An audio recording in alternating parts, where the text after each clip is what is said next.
If someone tries to commit suicide, there's a reason. If someone tries to hurt someone else, there's a reason. If someone is willing to work 18-hour days, there's a reason. If someone doesn't want to work, there's a reason. Here's the good news. Having dealt with literally tens of millions of people from hundreds of countries, or more than 100 countries to be accurate, I could be an idiot at this point and have to see there are patterns. There are patterns that'll make you angry and patterns that'll make you sad. There are patterns that'll excite you. There are patterns that'll make you grateful. The patterns that'll make you completely worried all the time. There are patterns that'll make you feel so absolutely certain you can run through an effing wall. Once you know what the patterns are, you can get rid of the ones that don't work and adopt some of the ones that do more often. And that's a good part of what we're gonna do the next few days to give you perspective. But the most important pattern to understand is why people do what they do. So as I told you, I've had a unique gift. I've had the chance to travel the world at this stage of life where literally the world is available to all of us in a few hours. But what I want you to understand is everybody has a reason for what they do, but the good news is there's only 6 reasons. There are lots of different stories, but I can tell you by experience being around the world, there's only 6 reasons. And those 6 reasons are called the 6 human needs. And I'm gonna walk you through these. Now I need you to manage your state for the next few minutes because we're gonna go a little deeper on content, but we're gonna do it only so in the future for the next 3 days when somebody stands up, you're gonna look at them and you're gonna go, what's driving them? And I'm gonna ask you, which of these needs are driving them? Because once you know what drives somebody, you know how to meet their needs. Or you can predict their behavior and see whether or not they're the right corporate match, personal match, intimate match, because you have to understand it. So what are these 6 needs? They are not goals, they are not desires. If you travel with me around the world, you'll see every culture has different goals, everybody has different desires, but we all have the same needs. What are they? Number 1 is the need for certainty. Certainty. Now what the hell is certainty? Certainty is a survival need. We all need to feel certain that we can avoid pain and that ideally we can have some comfort. Why? Because continuous pain would mean continuous damage. Continuous damage eventually means death. So the need for certainty is built into every human being, and I'm gonna show you now in the next few minutes, if you stay with me, and I really need you to, so make sure you sit up in your chair and focused on this area, because after this we're gonna kick in gear again, but right now you gotta take this in. It'll be so valuable, not just for this weekend, but for your life. All human beings have the same 6 needs, so why do we behave differently? Because the only thing different in people is 2 things. We all have the same 6 needs, but we don't value them equally. Some people, certainty is the number 1 thing they value. And if they're certainty driven and you try to change anything, they freak out. They get fearful or they get angry or they get pissed off because what matters most to them is keeping things the same way where they feel like they're in control. Raise your hand if you follow. That's an example. Some people, they value love much more than certainty. Some people value certainty more than love. So even though they love you, if they don't feel certain, they won't open completely. All right, just as one example. So the difference in people, we all have the same 6 needs. The difference is which of the top 2 you value most out of these 6. Because these top 2 determine your direction in life. And direction, if you keep moving in direction, it leads you to an ultimate destination or destiny. So we want to understand what your top 2 needs are. And same thing with other people. This weekend, when somebody stands up, often I'll say, what's driving them right now? And I want you to see, within a very short time, 8,000 people from 44 countries will all be saying the same thing.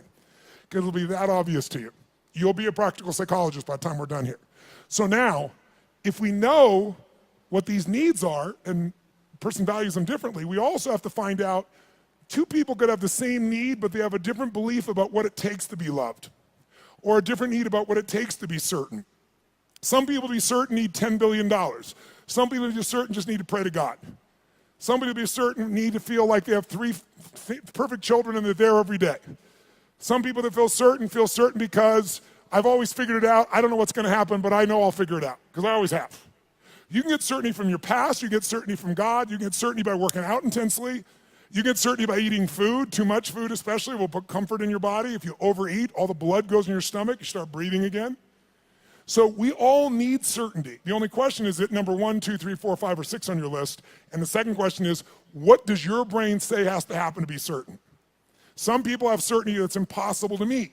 The young lady over here who was sitting in the chair before we intervened had a blueprint that's never gonna be met. It literally would make her unhappy regularly. So we gotta know what needs you're after and what's your blueprint. How many got a feeling at least when I'm explaining here right now? It makes some sense to you. Say I. Awesome. So the first need is certainty. How can we meet our need for certainty? We can do it in ways that are positive, neutral, or negative. I can get certainty in a heartbeat if all I want to do is get really pissed off and freaked out about something. When you get angry, do you get certain, yes or no? You better believe it. So some people get angry all the time because it's their way to get certainty in a life that's uncertain. It has all kinds of negative side effects, but it works in the moment. So listen to me now. Most people meet their needs in a way that works in the moment, but not long term. So they feel good for a short time, like a sugar high, and then they drop emotionally, and they got to do it again, whether it's food or smoking or drinking or whatever it is. So you can meet your needs in positive ways, neutral ways, or negative ways. So if I came along here and I said, what's your name, sir? Chase. Chase, I want to make a deal with you. How much do you weigh? 246. We're going to weigh you in 5 minutes. He says he weighs 246. If you're within that range, I'm fine. Here's my deal. I'm going to put $50 million US cash tonight into an escrow account for you. They're going to weigh you. If you lose 50 pounds tomorrow morning by 8:30 a.m., you will receive that 50 million, otherwise I get it back. Can you do it, yes or no? No? Sure you can. Take off a leg, take an arm, we can get your ass there. There's no question, Chase. Is the goal obtainable, yes or no?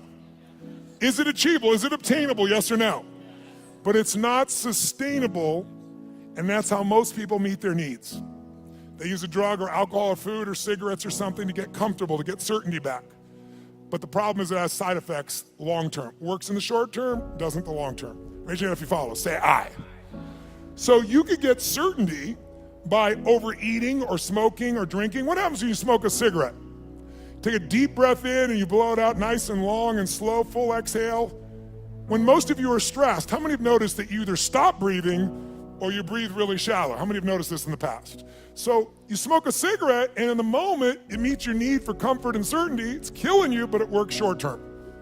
That's how most people live their life. You can get certainty by working out. If you go on a run really intensely, or you go lift weights, and you push yourself, and all that blood starts pulsing through you, do you feel certain, yes or no? And what's the downside? Zero.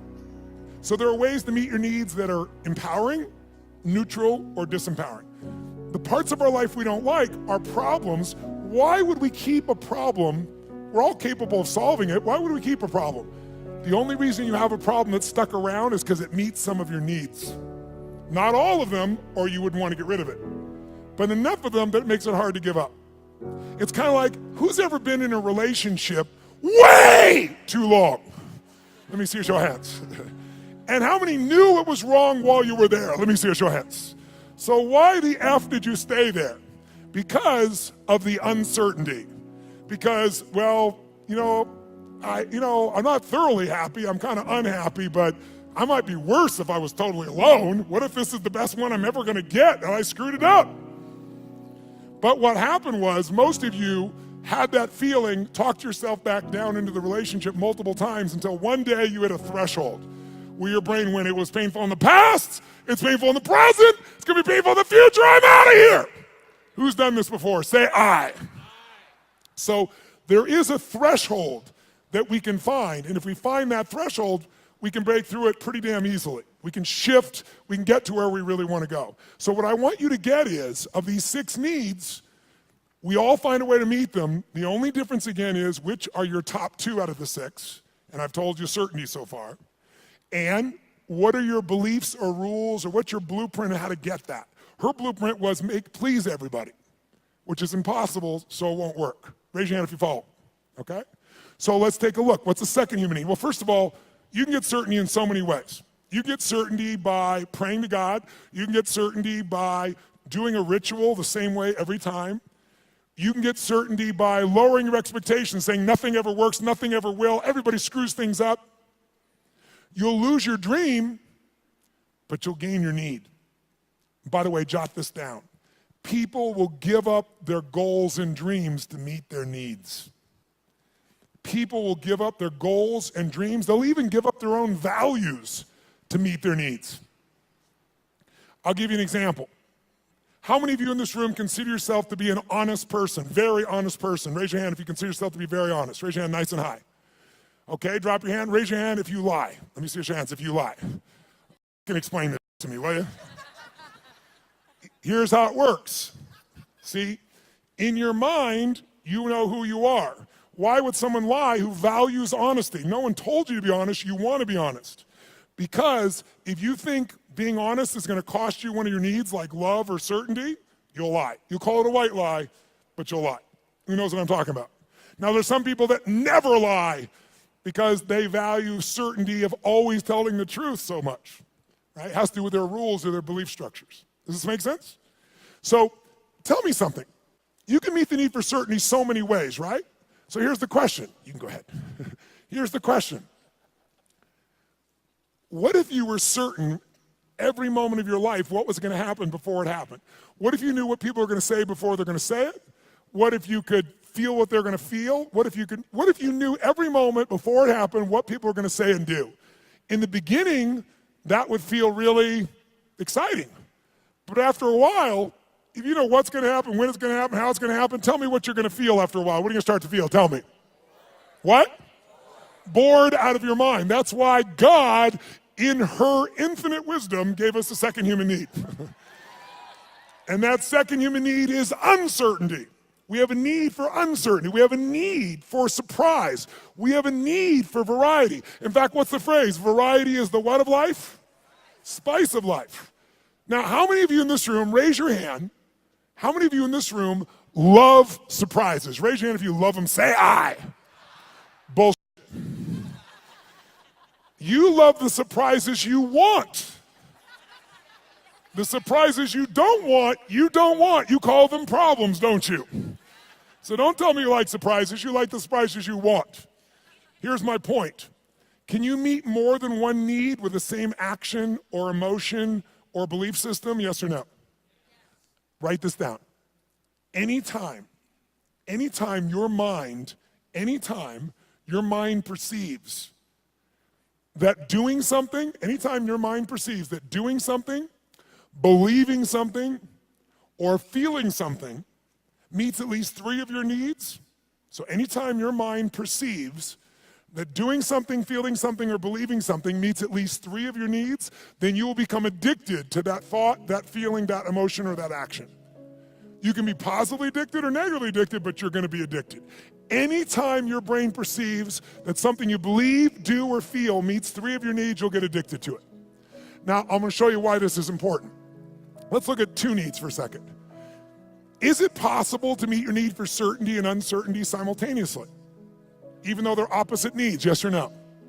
I'll give you an example. Who here has ever rented a movie that you've already seen? Let me see a show of hands. Get a life. Now, I've done it too. Why would we rent a movie we've already seen? We'd rent it, why?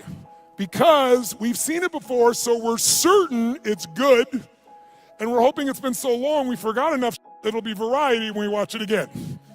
Who knows what I'm talking about here? Say I. So you can meet both needs, but if you meet 3 needs, you will become addicted to that behavior. Whether it's a good behavior or bad behavior, doesn't matter. It'll be a positive addiction or a negative addiction, but you'll be addicted. So let me give you, how do you get variety? You can get variety in positive ways, negative ways, or neutral ways. You can get variety by learning, growing, taking on a new goal, a new challenge. You can get variety through a conversation with a friend. You can get variety by praying to God. There's so many ways to get variety, aren't there? But you can also get variety in negative ways. You can smoke a joint, and maybe that's not a negative way, but it sure will change your state. But it has side effects, right? During that time, you're not going to function maybe at the same peak or understanding. Or some people use other things, cigarettes, alcohol, anything. There's so many ways to get variety. The question is, are your ways positive, neutral, negative, or empowering? How many follow? Because we all have ways of getting that variety, that uncertainty. So here's what I want you to do. 3rd human need is significance. The need to feel unique, the need to feel special. Yes, I hope that picture makes you feel special. Okay? The need to feel unique, special, important. Who has the need to be needed, to feel special, unique, and important? Who do you think has that need? Who has it? Tell me who. What about people who say, I don't want to be special? Do they still want to be special? Yes or no? You bet your ass they do. The house protests too much. Now, they don't want to be so special that you attack them. They might want to stay undercover, so to speak, but they still want to feel special. They want to feel unique. They want to feel needed. They want to feel important. So there are lots of ways to feel special. You can do it by working your ass off, taking huge risks and achieving something to feel special, or you can tear down everybody else that's trying to build something. Because there's two ways to have the tallest building in town. One is work your ass off, take risks, build the tallest building. The other one is blow up everybody else's building. And by the way, which one's faster, which one's easier, which takes less intelligence and less money? Tearing shit down. It happens faster. So that's why we've always had violence, and we always will unless there's a consciousness change. If I live in a tough part of the community, I'm in the hood, and you can walk through my community and you don't notice me, and I feel insignificant, I might take things into my own hands to feel significant. If all of a sudden I put a gun to your head, tell me on a 0 to 10 scale, how certain am I you're going to respond to me now when I put that gun to your head, 0 to 10? 10 is absolute, 0 is not at all. Where would you put it? Quick. Yeah, 100. Is it true? But also, when I put my gun to your head, how significant am I to you in your life, even if you didn't know me a minute ago? If I got a gun to your head, how significant am I, 0 to 10? 100. I'm the most significant thing in your life, and a moment ago you didn't know I existed. And I don't need any intelligence, I don't need background, I don't need education, all I need is a gun and the will to do it. Oh, by the way, just in case there's not enough there to be an addiction, when I put that gun to your head, every time that happens, it's gonna be a different game. I know you're gonna respond to me, I know I'm significant, but what you're gonna say and do is different, so I get variety. So you meet 3 needs, but violence doesn't end there. Because the 4th human need is connection and love.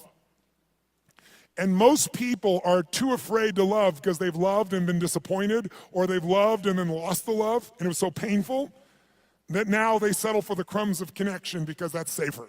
So it's a form of the need, but a low level of the need, but it's still part of the need, and we gotta meet it.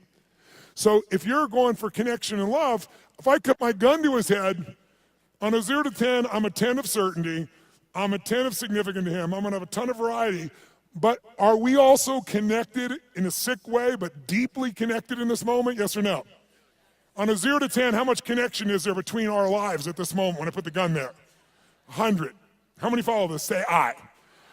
So violence meets 4 of the human needs, and that's why we've always had it. That's why ISIS exists. That's why people do the stupid things they do, is they do it to try to meet their needs. The biggest cause of violence, though, if you'll notice, is 95% of the time when it's a terrorist, it's a male. Why is that? Because in the human nervous system, if you're masculine, testosterone is probably large in you. Whether you're a man or woman, if you're more masculine, you got a lot of testosterone. Testosterone is about dominance. It's about significance. It's about domination. And the higher that is, the more they want it. If they look at their life and they're not dominating, and they get really frustrated, they'll do a final act. Men will die for significance. Women will die for love. Now, some men will die for love too, so you know. But biochemically, a female is wired to be able to nurture and to support human beings. We wouldn't exist if it wasn't for every woman in this room, because we all came through one and we wouldn't exist. There's no man that can make this happen. But the women have, and the reason is because they have that connecting power as their strength. Now, can any man become more love-driven? Yes. Can any woman be more significance-driven? Yes. But our biochemistry leads us that way, which is why a terrorist will come up and do what they're doing and kill someone, because all they give a shit about is domination, is that I'm significant. And they want certainty in a world where they feel uncertain. And they want variety in a life that is incredibly boring in the middle of the fucking desert where there's nothing. And no one's working, where you got 30% of the population unemployed. What am I gonna do, work at McDonald's or go kill people? Kill people feels more exciting right now. How many follow what I'm talking about here? Say I. Now, can you get significance in positive ways? Of course. You can be significantly more generous than anyone else, and that generosity gives you a sense of significance because you know you're really a giver. You're not trading, you're not exchanging, you really are giving. And it makes you feel full. It makes you feel significant because you know the truth. No matter what you tell people verbally, you know what's true inside. And no one can mess with that. You can get significance by the way you dress. You can have significance by having more tattoos and earrings in more locations than any of us want to know. But the bottom line is you can know more about box scores and sports to be significant. Everyone finds a way to be significant. Most people find a way to be significant by having a significant problem. Why? Because if I'm really successful, you might like me for a while, but after a while, most people get annoyed with someone who's always happy and successful. Easy for you! Who knows what I'm talking about here? Raise your hand, right? But if you got big ass problems, who's gonna be upset with you? You're not competing with them. So you have huge problems, you go, oh, I understand. But if you're doing really well, it's like easy for you. So most of us unconsciously learn to create big problems as a way to connect because it's the safest way to connect and not be rejected. Some of you do it like she does by trying to please everybody all the time. Thinking if I please you enough, then you'll come to me, you'll give me what I'm really wanting too, which is what she wants. But it doesn't work that way. It works sometimes, but not all the time and not even the majority of the time. How many follow here? Say I. So we have what needs so far? Number one is, nice and loud, number one is certainty. Certainty you can be comfortable, you can avoid pain, you can survive, you can be comfortable. Second human need is the need for uncertainty. Also need for variety or surprise. What's the third human need? The need for to feel unique, to feel special, to feel important. Who has that need? Who has that need? Everyone. And the fourth need is the need for connection, and most people settle for connection because love is too scary, because they loved and it was so wonderful and it went away and they don't want that pain anymore. So they want love, but they settle for connection. So if you can't get love or connection anywhere else, buy a dog. Don't get a cat, they're independent, get a dog. Is it true? You could be the dumbass owner, you can not even feed them, you can leave for 5 hours, you can leave for 5 minutes and it's like you've been gone for 6 months, they're so excited, right? So anyone can feel connection and love. You can do it through prayer, you can do it through good gifts, you can do it by dressing special, you can do it by having big problems. The only question in life is not whether you're gonna meet your needs. The only question is how.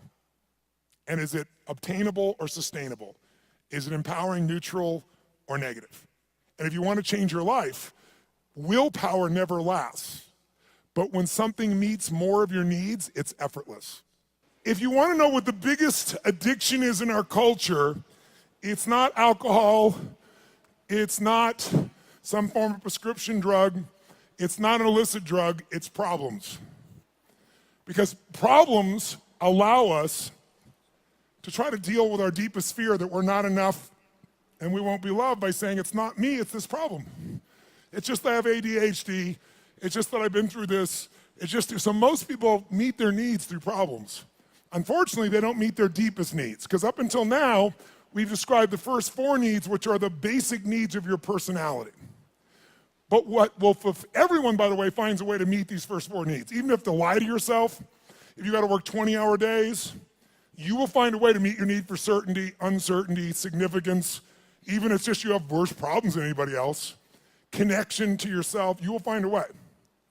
But the final 2 needs are the needs that create fulfillment, and they are the spiritual needs, not religious, but spiritual. The 5th human need is growth. We've already said it, we grow or we what? There's no way around it. If your business isn't growing, it's dying. If your relationship isn't growing, it's dying. There are no plateaus in this life. Who's with me here? Say I. So growth is life. And if you want a one-word key to happiness, I'll give it to you right now because it's real obvious having worked with millions of people.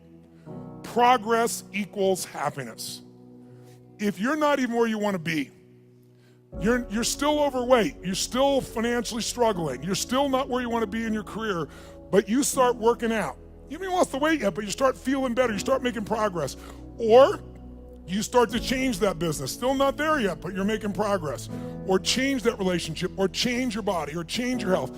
Anytime you start making progress, your happiness will go through the roof. Anytime you achieve things and you don't set up something new to go for quickly, you'll lose momentum, and in a short time you won't be so happy. Because the law of familiarity will come in, and this thing that once was this big dream will now just be something that you're used to. So the purpose of a goal is not to get the goal. The purpose of a goal is who we become to achieve it. What you get will never make you happy. Who you become will make you very happy or very sad, depending upon how you approach it and what you do with your life. So our approach here is we want to grow. And then the sixth human need is the need for contribution, the need to step out of ourselves. See, how many of you in this room, when something great happens, how many of you can't help yourself, you immediately want to share that with somebody you love? How many immediately that's your first thought? Say, I. Why? Because you can only feel so much yourself. I don't care if it's sex, drugs, rock and roll, whatever it is, there's only so much pleasure you can internally have. You want to share that concert with someone. You want to share that experience with someone, because by sharing it becomes more. It's more than just you. Growth and contribution are our fifth and sixth needs. They are our spiritual needs. They are the needs that fulfill us. Everybody finds a way to feel somewhat certain, some variety, some significance, even if they got to tear people down, some connection. But very few people grow continuously and contribute continuously, which is where all the joy is. How many follow here? Say I. So we're going to make a couple distinctions. But first of all, can you meet somebody and in a few minutes start to pick up which needs might be driving them most? Yes or no? Yes or no? Of course you can. In fact, I'll give you an example. I was flying, I don't know, this was probably 5, 6, 7 years ago. I was flying this small plane across the country, and I was being the pilot. And I landed in Kansas City. And I landed in Kansas. And I'm in this little airport in Kansas, and I get out of the plane, and this young man comes running out, and he's like so enthusiastic and so, just such a sweet, good soul. You know, you immediately got a great hit off this kid. And he says, what can I do for you? I told him I'm just flying through, I just need to refuel. He goes, how much do you need? I said, just fill her up. He goes, no problem, I leave. As I leave him, come around the plane to walk up the steps to go into the FBO, the fixed-based operation where I'm stopping for the moment, I'm gonna go up and use the facilities, and there's a young girl sitting on the stairs here, and she looks really intense. She's gothic, you know, that goth makeup. She's got, I don't remember the exact number, but like 15 earrings on one ear, one through the nose, really intense looking little character. So I noticed her on the way in, and as I walk up the steps, I walk by her and go inside, and when I came back out, the steps are really wide, so I sat on the step just beside her. She's like one person away, and she looks up at me and goes, what do you want? I said, what do you want? She said, nothing. I said, nothing. And then we just sat there. She's like, in her space. And I said, actually, there is something I'd like to know. I said, you don't have to tell me, but I'm going to leave here in a few minutes. You're never going to meet me again. Is that your boyfriend out there? She goes, well, sort of. Like she wants him to be, right? And I said, that's nice. I said, he seems like a really, really nice kid. He's not nice. He's strong, she tells me. I said, okay, well, I think he's strong and nice. She said, well, maybe he is. I said, I'm going to leave in a couple minutes, but I'm just curious. I said, how old are you? She goes, what does it matter? I said, it doesn't, and I'm about to leave, so why don't you tell me? She said, I'm 13, and I about fell over. I mean, this girl, 17 would be the youngest I put her, totally made, makeup made up in every detail, right? So I'm like, wow. She goes, are you surprised? I said, yeah, I'm really surprised. She goes, did you think I was older? I said, yeah. I said, and that kind of saddened me a little bit for you. She said, what? I said, I don't know. I said, I'm curious. I'm going to leave here in a few minutes. And she goes, you're curious about a lot of things. I said, I am. I said, how come, and I'm making up the number, it may have been 13, but it was more than 12. How comes 13 or 15 earrings? And she says to me, because everybody else has 5. Now, if I don't tell you anything else about this young lady, what would you say is the number one need that's driving her at this stage of her life right now? Nice and loud, go. Which one, nice and loud? How many said significance? Raise your hand. Absolutely right, you can see it easily. But people are driven by more than one thing. And as I'm watching her in this really tough-ass approach and thinking about how she's adapted to be unique and significant, I look down and I see she has a keychain, and it's a Tigger keychain. You know Tigger, the Disney character, Winnie the Pooh Tigger. And I go, cool keychain. And she goes, yeah. And all of a sudden I saw a little girl there for a second. And I said, Tigger, I said, where'd you get that? She goes, well, my dad got it for me. And all of a sudden, there's a 13-year-old girl there. It's totally amazing. And I said, really? She goes, yeah, I really love Tigger. I even have Tigger curtains, and I have a Tigger sheets. It's embarrassing, but I love Tigger. So tell me something. this woman's need. She meets her need for significance by doing what? Being gothic, being different than everybody else, 15 earrings, tough ass, makeup. But she's still a little girl and she has another need called certainty and comfort. And where does she get that? Tigger and her dad. And you can see it right there in front of you. After this weekend, you will never see the world the same way if you stay awake. Instead of seeing people's behaviors, you're going to see their attempts to meet their needs. And when people do stupid things, they're just starving to meet their needs and they're finding something that isn't very effective, or it's effective short term, but hurts them long term. And because you've done this, you can have compassion. How many of you have something on your list, more than one, where you're doing dumbass things to meet some of your needs? And even though it doesn't meet all your needs, it meets some of them, and so you keep doing it. Let me see your hands here. Say I. So we want to shift that. The Tony Robbins podcast is directed by Tony Robbins and hosted by Anna Jorg. Carrie Song is our executive producer. Tyler Culbertson is our associate producer. Jamie Carvajal and Adriel De La Torre are our digital editors. Special thanks to Diane Adcock and Mary Buckheit for their creative review. Copyright Robbins Research International.